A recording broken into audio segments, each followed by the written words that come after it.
Good afternoon, Yuval. How are you? Thanks so much for taking the time to connect this afternoon.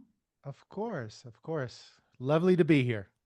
Thanks for everyone that registered. I know this is a very hot topic, and that was certainly seemingly the case with everyone who registered and their questions. So I'm excited for the opportunity to unpack trade management. Before we get started, I think it's always helpful to understand kind of your background, what Promash is. And there's also a lot of crossover between Social Nature and Promomash, with the common misconception, and I feel like this happens all the time, where brands often come to us to be like, help us get on shelf. And I was like, oh no, we don't do that. Your job is to get on shelf. And then, as you said it on a previous podcast, the retail chaos begins, and that enters in Social Nature and Promash. So let me pause there because I feel like I won't do it justice. Maybe you can introduce what Promash actually does. Well, that's a loaded question, There. but I'll do my best. I'm a recovering CPG founder, and I understood very quickly, and I have this saying that when you jump into CPG, you learn that the best analogy to use is running through the Amazon jungle naked, being chased by a mountain lion, bitten by bullet ants, and trying to solve a Rubik's Cube at the same time. There. That's what it feels like to grow and build a brand at retail. So here's the deal. For those who are new or not so new, there are two paths to success in CPG. One path is you want to build and grow a generational brand, right? Slow and steady growth, multiple generations, everyone's happy, but you're growing.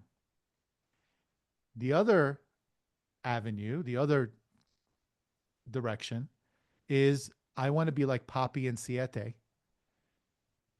5, 7 years, grow the damn thing as quickly as possible and sell to Pepsi.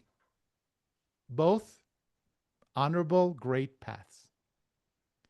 The problem lies that 95% of the brands are right in the middle. And I call that place purgatory, CPG purgatory, Yep. which Fair. means it's right between heaven and hell. And you have no way out.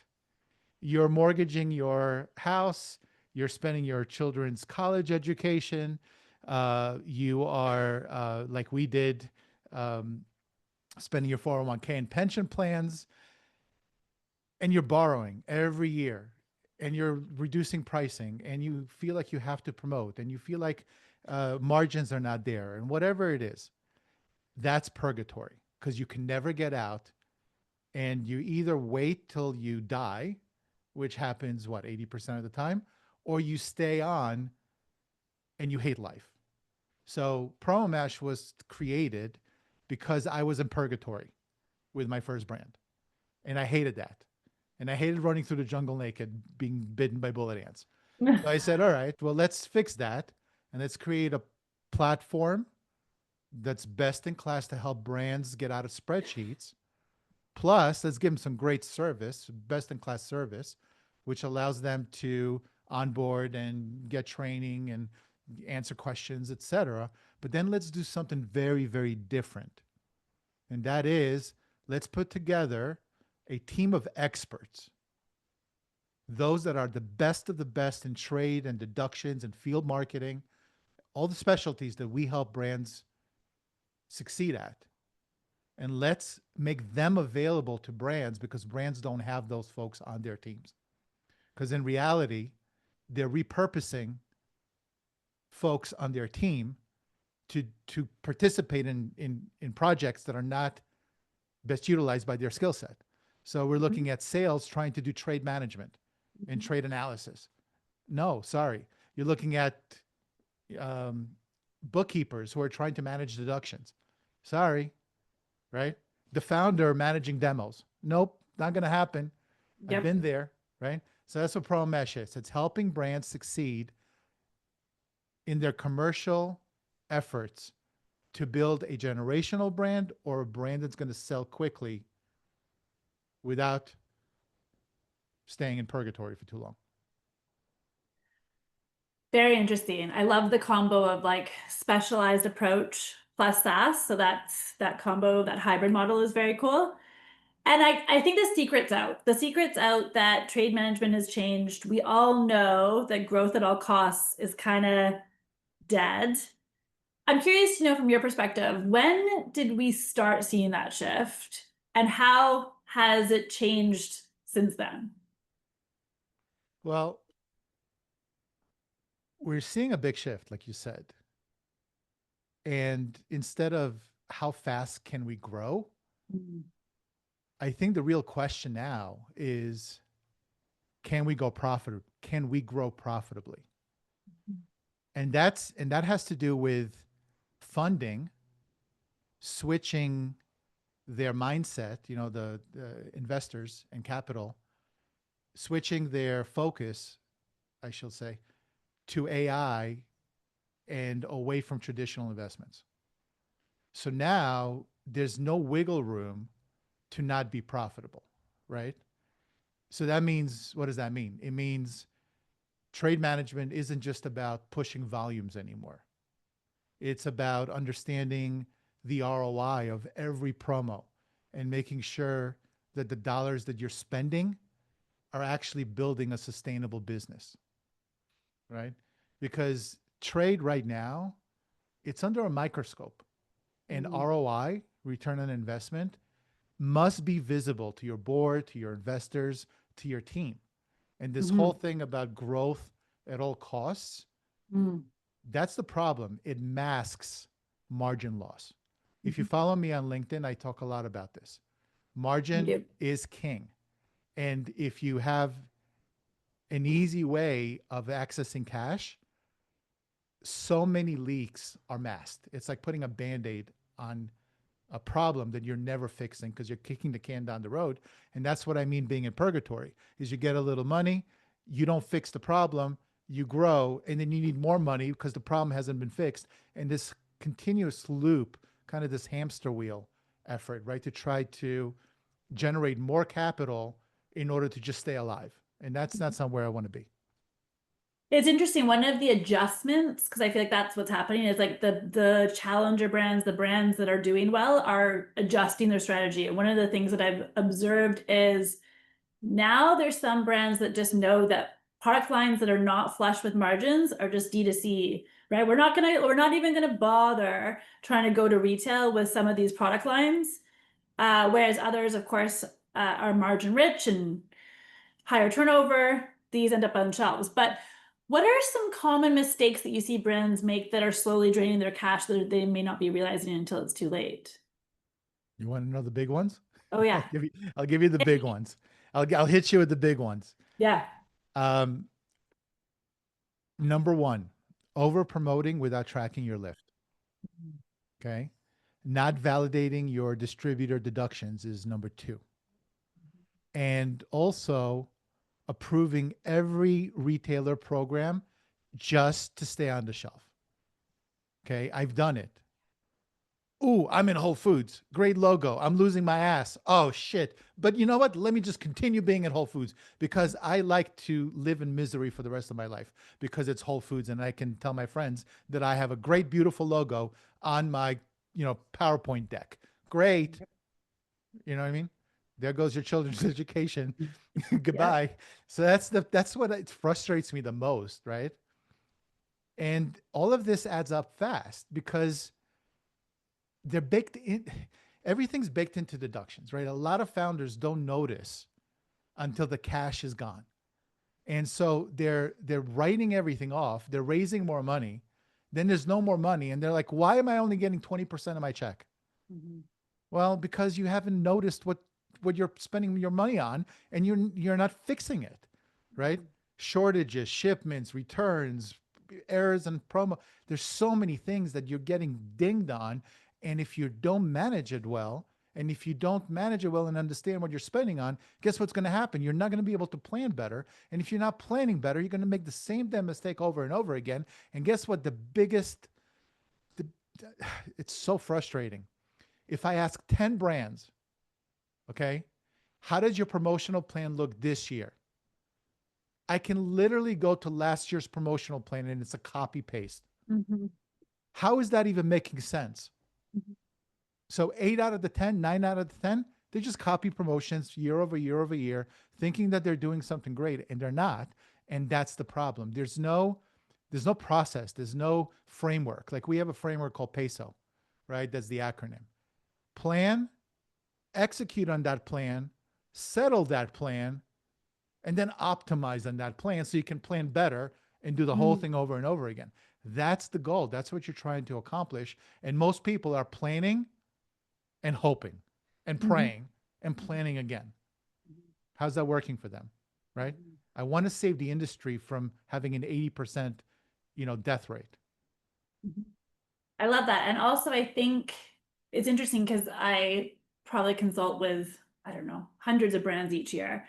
And we often just, I mean, of course, you have the tech to support and facilitate these conversations, but even just like conversationally, when it comes to retailer priorities, there is this kind of like, oh, well, I always support these retailers, so I should continue to support them. And it's like, well, if they have all of your SKUs and your velocity is solid, maybe it's time to redirect some of those dollars. So, it is kind of this like, no, no, no, but they're my favorite customers. I'm like, yeah, but like, this is the time to grow new ones.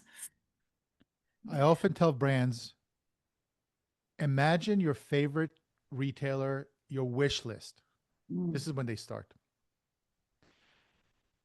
And put it on a vision board.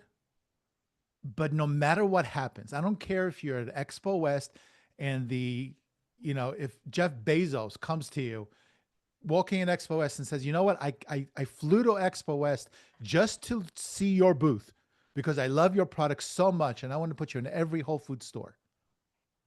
You say, Jeff, I love you and I'll shop at Amazon, but I say no. Come to me in a year or two when I'm ready for you. Because that's the problem.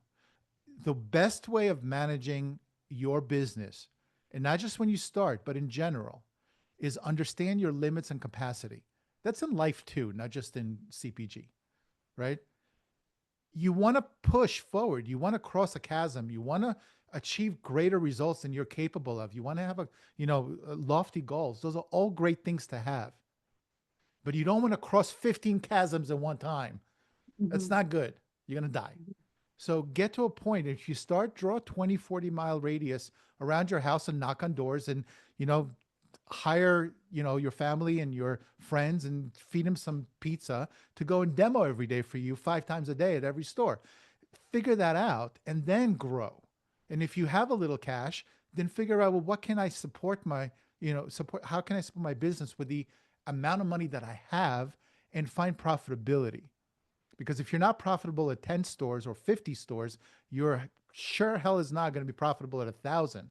And that's what the mindset is just all skewed because all of a Mhm. sudden they're like, well, I'm getting to 1,000 store. My POs are going to cover it. No, they're not because you're Mhm. not getting the full PO amount when deductions come through. So if you don't have the margin and you don't have the cash flow, see, we have a formula that we created here at Promomash. It's called CPG, not consumer packaged goods, Okay. but cash flow, profitability, and growth. Mm. Now you can grow without being profitable for a little bit, but you need cash, right? I'm That's not fair. giving you the finger, by the way. I That's look at sorry. love This is not the finger. Don't fake it. news. We're So not there yet. we're not there yet. So right. So or right, you can grow, but not fast with cash and be profitable. Mhm. Don't try to grow without being profitable or having enough cash. This Mhm. is not a sound, some sound advice. So how do brands decide? So I love this. And how do brands balance the ACV, so number of stores they're sold in, with their velocity? And how do they decide which retailers should even show up on their vision board? Well, the thing is, getting into stores, right? Because you're talking about ACV.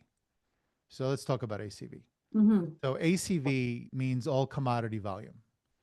And it sounds like you're winning, right? You're in big, high volume stores, but it can create a false sense of success.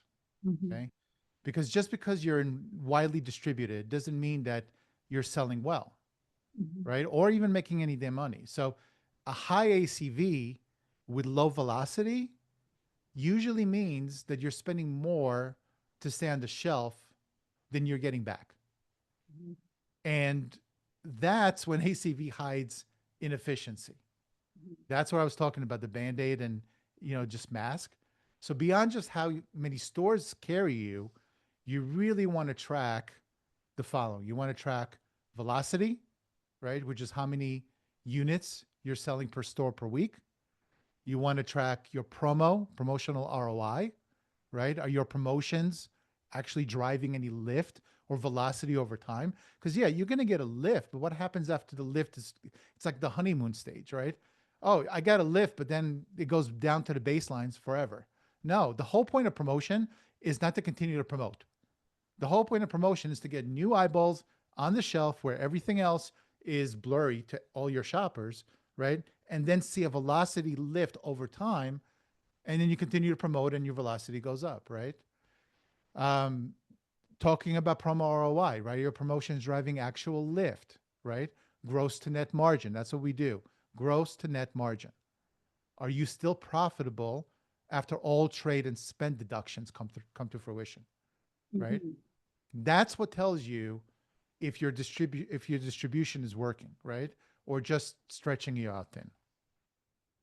The other thing that we've certainly observed in this, let's call it what's the word? Restricted market, let's just call it that, is that I had a client, 15 million in revenue client. For all intents and purposes, they should have killed it. But as soon as they went into Walmart, the founder, said that was a 200,000 dumpster fire mistake. And after 12 months of going into Walmart and, suffering at the hands of, I don't know, the CPG mafia that sometimes it can feel like, he was like, forget it, I'm out.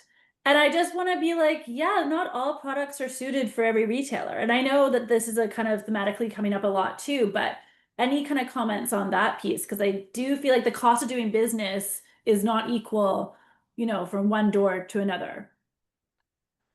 I mean, it happened to us with our brand Luvala, Mm-hmm. right? We originally had an option. Where do we go?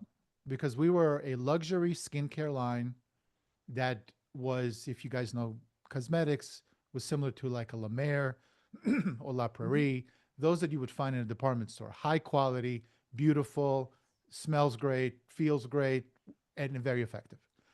And then the other side, we were also organic and natural, right? And had every buzzword in the book, right? Animal cruelty free and essential oils and healthy for you and all that, no preservatives. And then we had a choice. Where do we go? Do we go to Macy's and Nordstrom, right, and compete against La Prairie, but Mm-hmm. become a brand new category of organic in Nordstrom's? This is back in 2006. Mm-hmm. Or do we go into the natural channel because we're organic, but no one in natural channel had any quality product that was rivaling the department stores, right? We decided to go into the natural channel. Okay. And so we came in as a natural and organic line and had to educate our customers, our shoppers, on why they should pay 3, 4 times more, right? Or department store pricing at Whole Foods or Sprouts, Mm-hmm. God forbid, right? And can you imagine selling $65 0.5 or 6 ounce eye cream, right? Yeah. Or 1.4 ounce eye cream at a local Sprouts store somewhere near Palm Springs or some desert, right? Can you imagine these ladies walking around and you're like, yeah, here's a 60. Oh, this is really great. How much? 60. They almost fell over. Like I literally Yeah. almost gave a couple of heart attacks because they're used to spending $5, $10. And Mhm. so the wrong product, the wrong uh, customer, the wrong strategy, it's going to kill you. And it killed Mhm. us. So Mhm. yeah, I've seen it all too often, right? Oh, I got into Walmart. Great. We're at Walmart 3 months later. How's Walmart doing? We're not in Walmart anymore. Why are you not in Walmart? Because it didn't work out. Well, of course it didn't work out. Yeah. That's how insidious and crazy and difficult this industry is. Mhm. Because when you're selling to a buyer, it's a one-to-one relationship, right? You and I are hanging out, and basically what what we're saying is, "Hey Ashley, look at my product. Smell it, touch it, feel it. Here's my story." Great. Oh, Ashley says, "Yuval, I love your product. I just have 7 inches on my shelf right now of a product that isn't working. Are you going to support me?" "Yeah, I'll support you. Don't worry about it." To put you on the shelf. Great. Now you love me, Ashley. Mhm. What about the 1,000 folks that are walking around and seeing a very similar product with the shelves that are full? They don't Mhm. know me. They don't know my story. Now I have to educate them. And I'm not just educating them one by one. I can't be at all 500 stores. I can't do demos at all 500 stores. This is a young brand. I don't have Pepsi's budget, right, to do marketing. Mhm. So now I'm on a shelf without promotion. And when I do promote, guess what? It's very expensive. So I can't Mhm. promote a lot. Or when I promote and don't understand how well I promoted, I'm just kind of throwing my money away. It's like the best analogy I can put forth is imagine pouring a liter of water in a jar in a jug, right? In a cup. You can quickly fill that cup, correct? Take that liter of water, go into the Pacific Ocean, and dump it. Mhm. That's the difference Mhm. I love of that. what it takes between focused marketing and Mhm. promotion and effort and diving into the Pacific Ocean and trying to Mhm. make a dent. Yeah. That's the problem. That's what you're facing. That's what brands are facing. Okay, so this is all so scary. Okay, so what are some warning signs that tell brands that they're spending too much on promotions and their retailer support? Like when do we know things are going awry?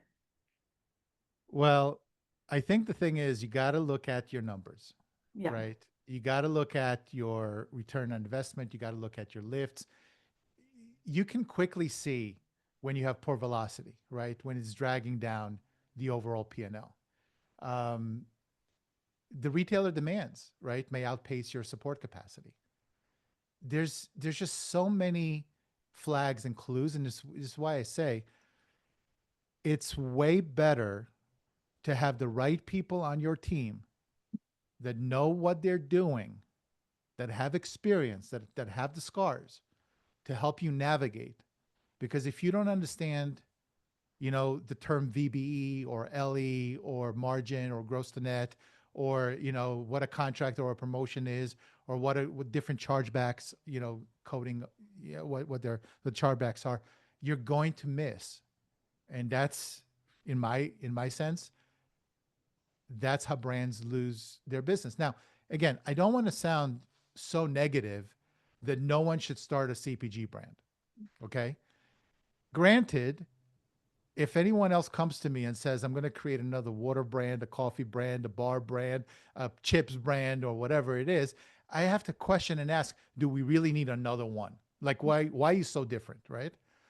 But if you are different, if you are unique, and the way I look at it is, what percent uniqueness are you to the rest of the shelf? Because learn from my mistake. If you're 80% unique, you better have a lot of damn money to educate the shopper. If you're not unique at all, then you better have all the margin in the world to be the cheapest product, because then you're a Me Too commodity. Mhm. So pick one and don't pick actually the other one because you don't want it to be there. You want to be around 75 to 80, 85% different. I mean, the Mm. same, but 15, 20% different, Mm. unique.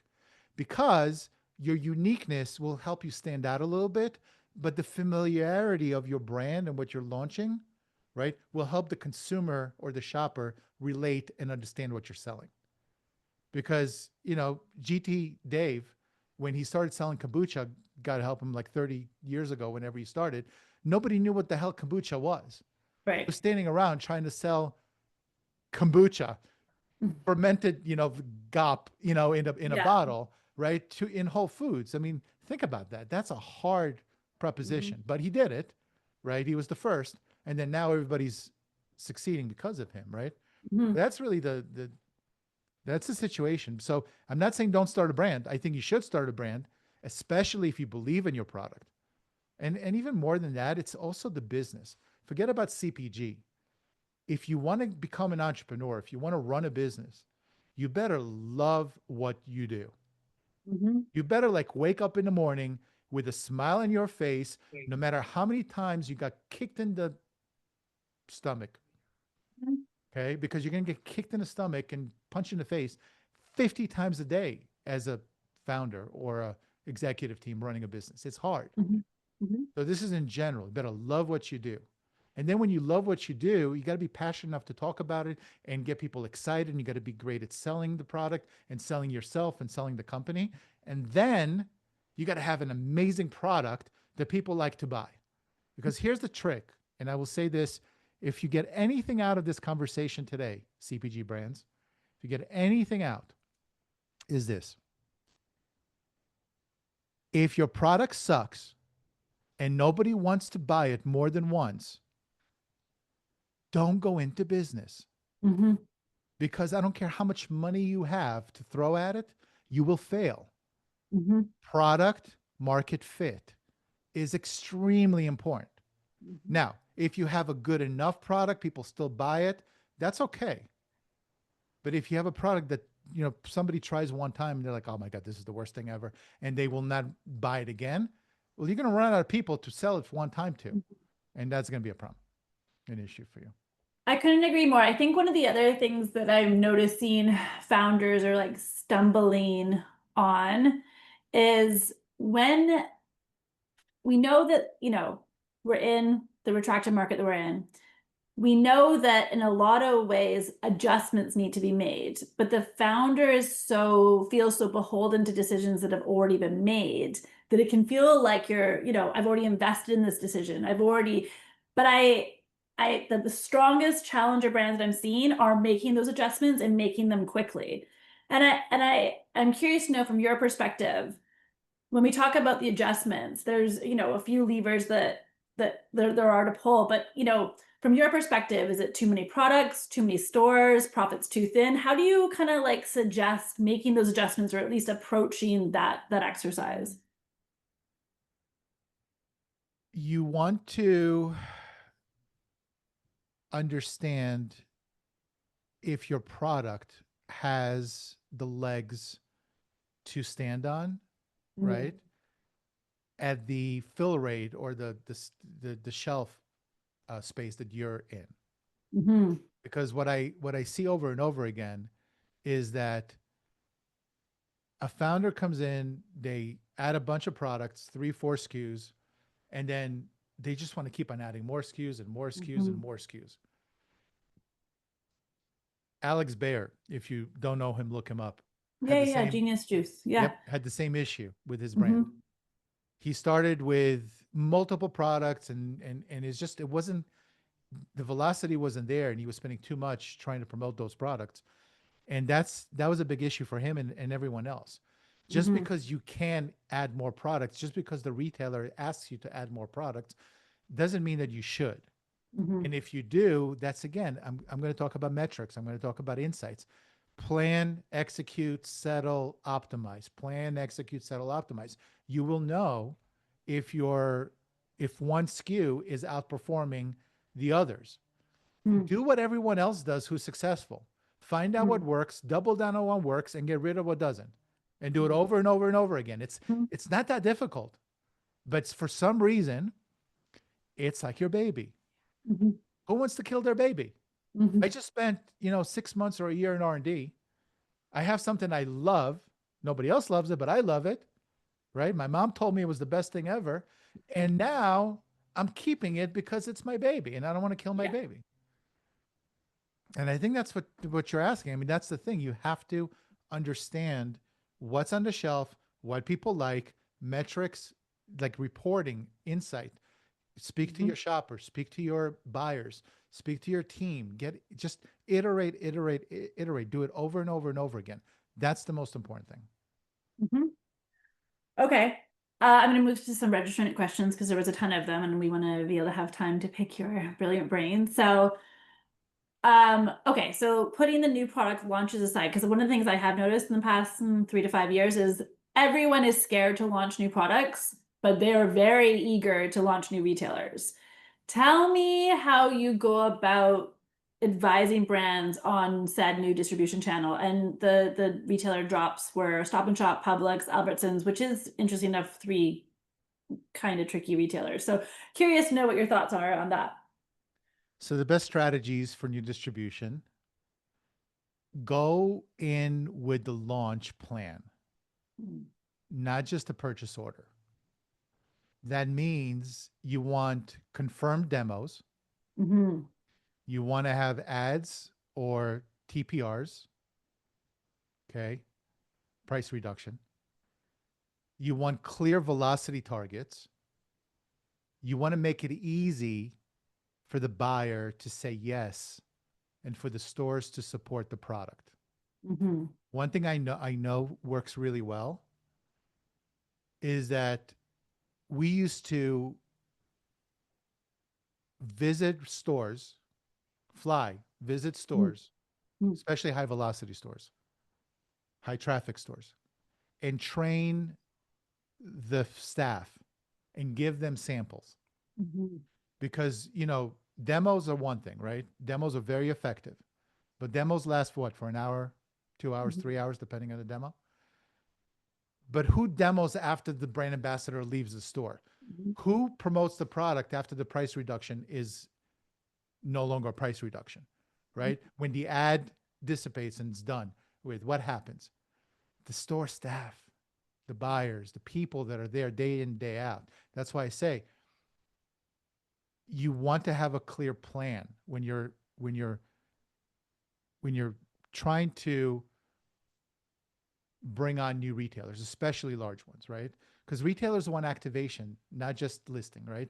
They want to align with regional support teams early. And they want to plan at least one in-store tactic in 1 month, right? Like they want to see that you're supporting the brands, the retailer.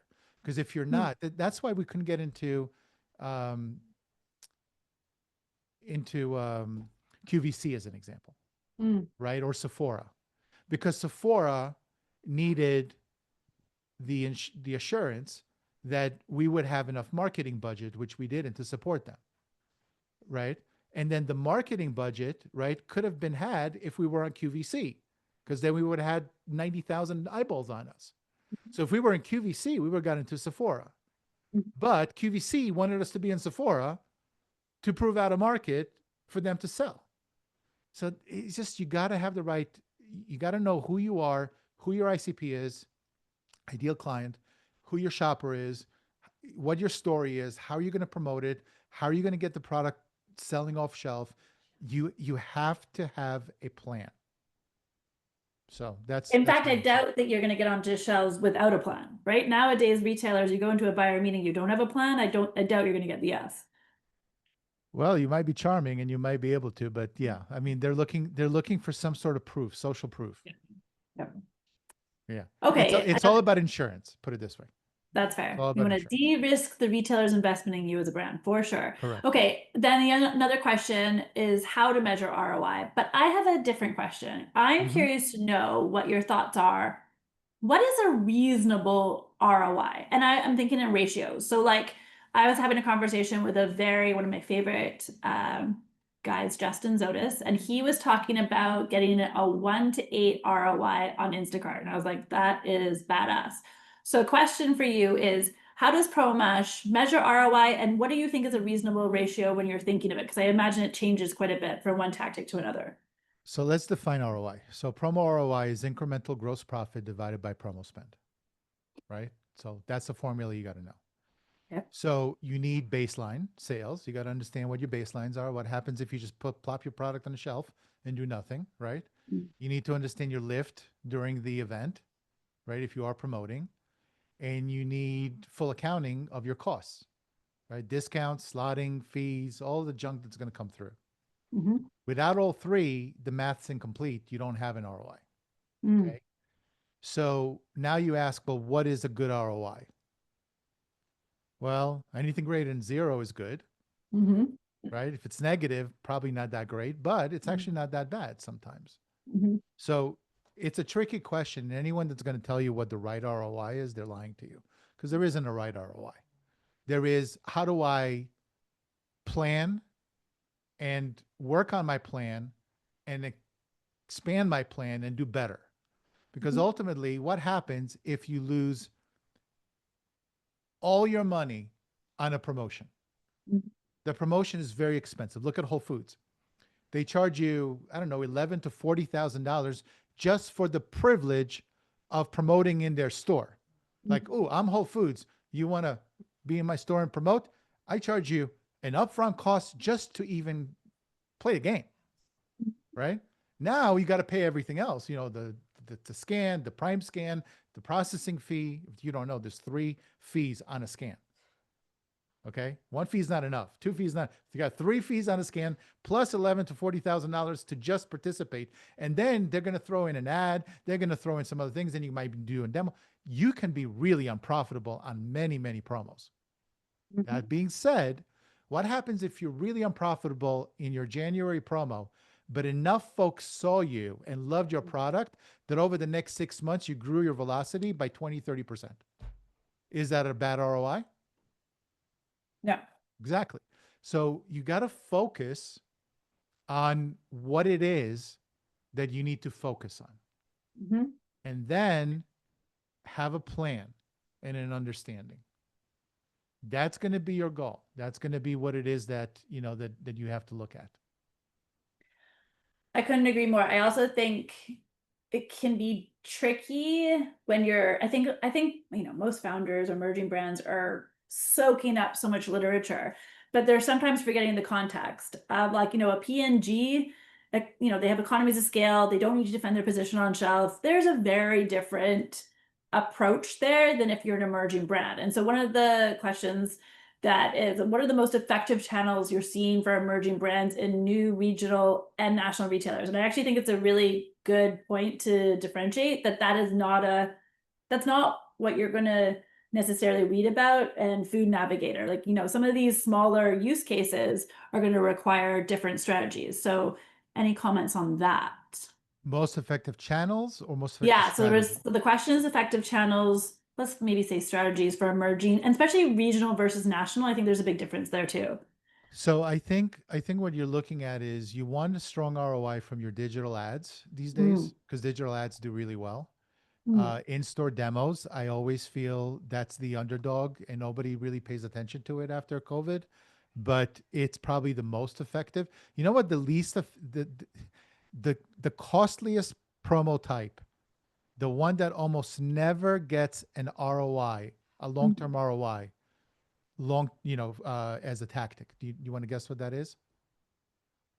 So there's 5 tactics, right? The first tactic is a price reduction. The second tactic you can do is an ad. mm, The third one is off shelf, right? So like an end cap. The fourth is a gift card or a coupon.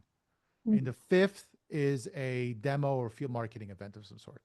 Those are the 5 tactics that are available to you as a brand. mm. Which one of those do you feel, if done alone without any support, will yield the lowest ROI over time?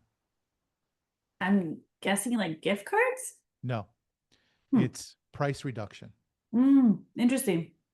How come? And guess what tactic is used the most without any support? Price reduction. Ah, yes. Easiest. It's easy. It's expected. It's just, you know, you just sign a paper. But here's the problem. You'll get a big lift. People like you because you're cheap under, so you're either training folks to just buy Mhm. at when you're promoting a price reduction, or they buy you and they're like, oh, well, I'm just going to go to the next price reduction, the next an inch down, you know, to the right when it happens, right? Mhm. The best, the best options for brands is to stack Mhm. and then figure out which stacks work best. So you take a price reduction and you do a demo or demos at the same time, That and makes then sense. see what happens when I just do a price reduction or I do a price reduction and a few demos. Hmm. Or what if I throw an ad and a demo and a price and a discount at the same time? Because here's what happens, right? You have a yellow sticker on the shelf, which is a price reduction, but there are another million yellow stickers on the shelf at the same time. So you're not really, it's still noise.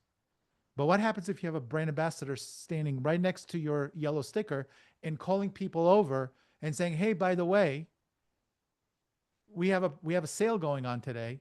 You want to try the product? Let me tell you the story." Now that story is infused in the shopper's mind. And Mhm. you have a price reduction which incentivizes them to purchase or purchase Mhm. more than they would normally.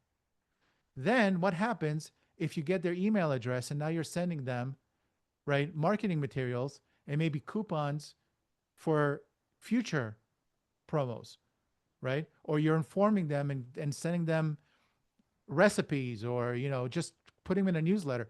Like that communication, that connection, the being able to stack different tactics together and learning from it and finding the right cadence and strategy, that's what's reserved for best in class brands.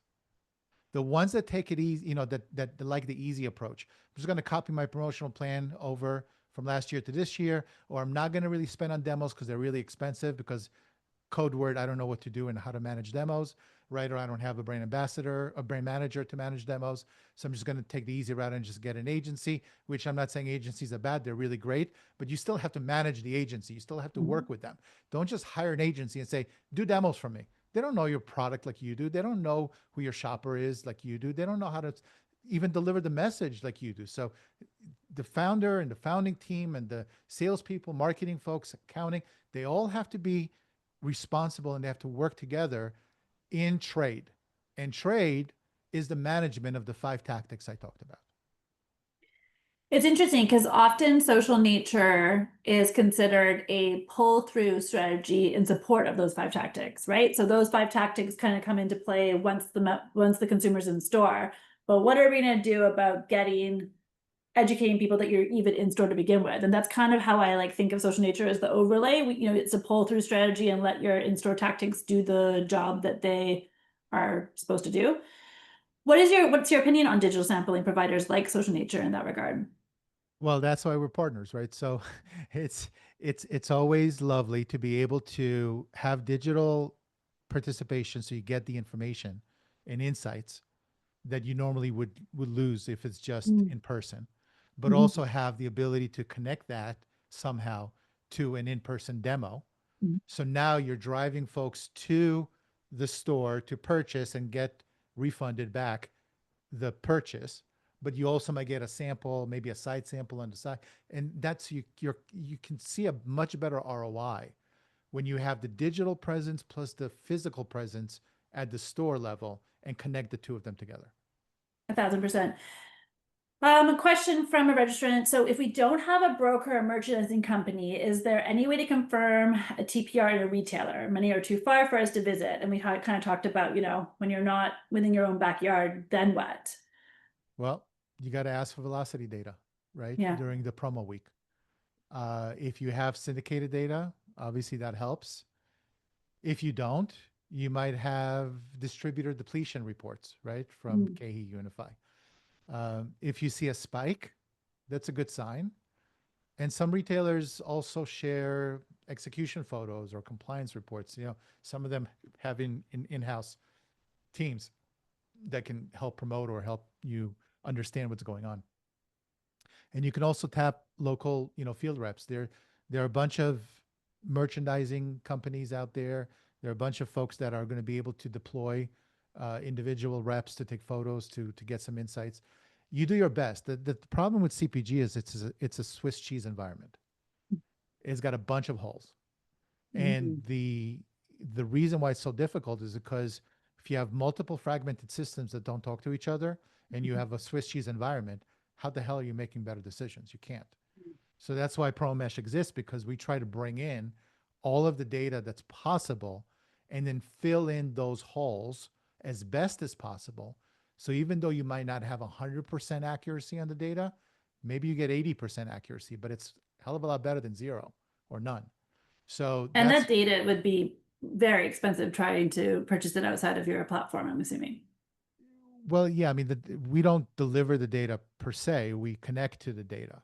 Mm. And there are a lot of brands, especially younger brands, who can't afford Spans IRI Nielsen. Mhm. So we have a partnership with Crisp, and Crisp taps into the portals of Unify and KeHE. We get depletion data from them. So that's no additional cost other than participating with the distributors. So you get an understanding of, kind of a translation of what demand looks like, because it's all about demand and supply. Then, Crisp also has ability to tap into like a Whole Foods or, Meijer and some other retailers that where we can get that in from POS register data into our platform daily. But ultimately, as you grow, you'll get more and more access to data. It's actually not the best thing either, because more data can confuse you too. So you gotta know how to play the game. But when you're starting out, try to do the best you can. Try to put everything all in one place. That's why Promomash exists. You put it all, see what you have, and then grow from there. As you continue to evolve and have more velocity, then you can afford more data packages, in a sense. Okay.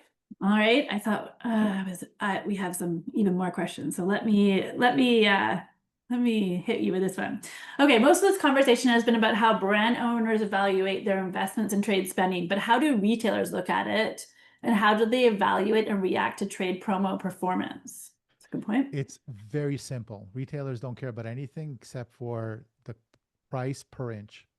I'm sorry, the revenue per inch on Mm. the shelf.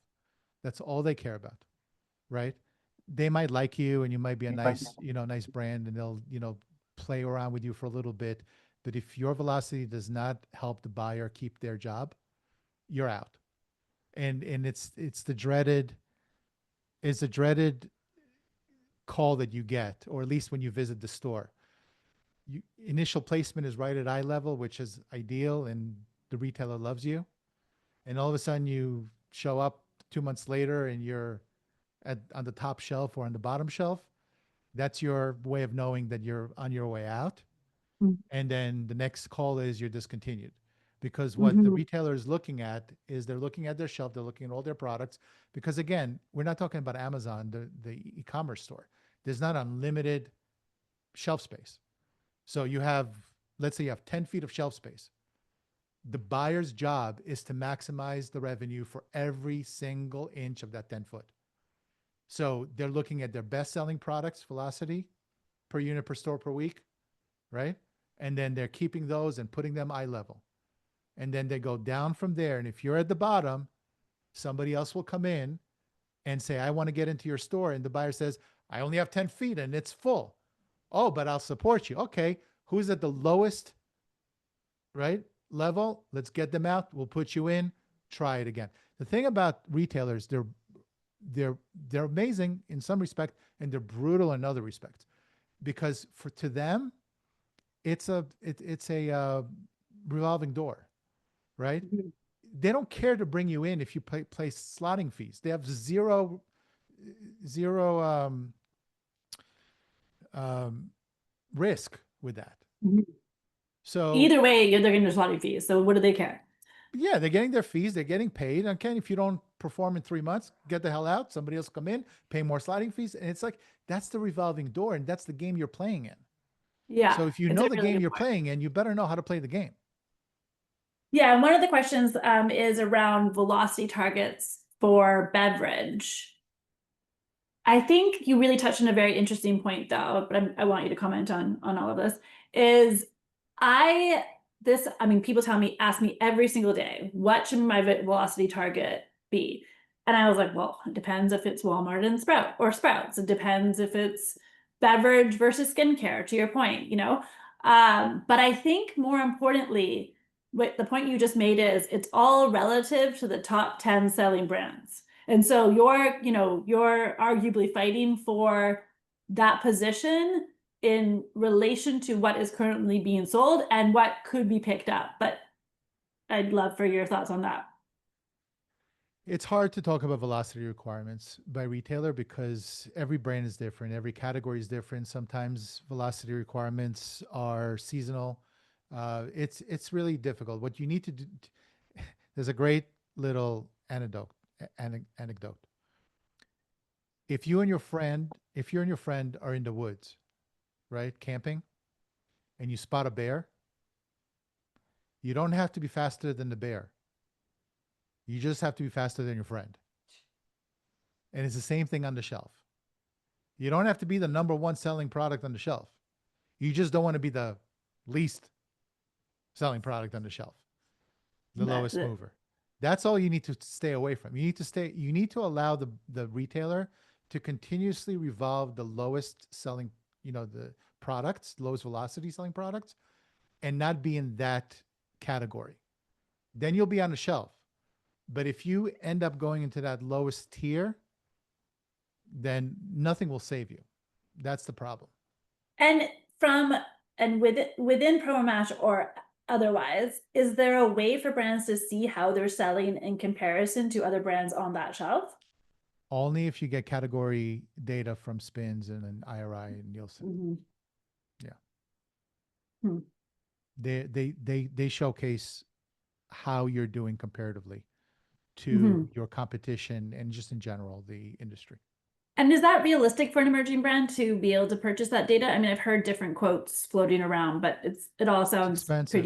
pretty expensive. Yeah. It's expensive. If you can do it, maybe. Mm. It's a difficult question to answer because in some respects data is great, and to have Mm-hmm. data you can make better decisions. On the other hand, if you're bootstrapped and scrappy and you don't have enough to promote, then probably not. Probably try to get the data as best you can, like I mentioned earlier, by Mm-hmm. working with the retailers or trying to get on the portals and trying to analyze the data that way. Or at the very least, work with a company like Crisp or us through Crisp through us, and get, warehouse depletions, which are the products that are shipped from the distributor over to the retailer. Love it. Well, I mean, I'm sold. I feel like every brand that's on the call today should be hitting you up for a convo. So I'm going to invite people to reach out to you on LinkedIn because you are very, like you said, very accessible on LinkedIn. I myself, anyone can ping me with questions they have about Social Nature. We're offering a 500 free credit to try Social Nature. That gives you an opportunity to get more products off shelves, which we know is very necessary as we move into 2026 planning. So yeah, I mean, I think it was such a fruitful conversation. We could talk about this for another hour, but I will be respectful of everyone's times. But I really do appreciate your insight and your passion, and especially your empathetic stance as a previous founder. So thanks for that. I'm sure everyone else appreciates the combo too. We do what we can. Reach out if you have questions. No string attached. I'm not going to try to sell you Promomash. So Mhm. I'm happy to help founders and brands succeed. And if I can do that with my LinkedIn posts and free stuff, great. If not, just reach out to me. I love having conversations. Okay. Thanks, Yuval. Enjoy your Thank you, afternoon. Ashlie. Appreciate Thanks, it. everyone. Take care. Bye. Bye, everyone. Have a great day.